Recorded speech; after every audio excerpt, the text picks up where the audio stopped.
এর ক্ষতি করার জন্য কেন উঠে পড়ে লেগেছে এরা?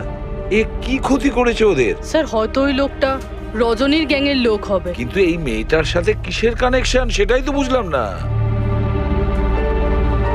স্যার এই প্রশ্নের উত্তরটা ওই কুরিয়ারের প্যাকেটে থাকতে পারে।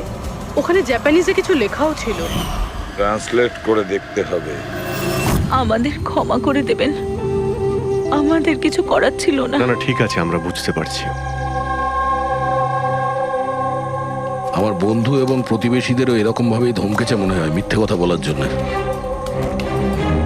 কিছু তো প্ল্যান আছে, এত কিছু করেছে মানে বেশ বড় সড়ো উদ্দেশ্য আছে। এই যে এদের রিপোর্ট এসে গেছে। এই যে সুইসাইড বম্বার ছিল, ওর নাম হলো পুরান কান্ডুলাজম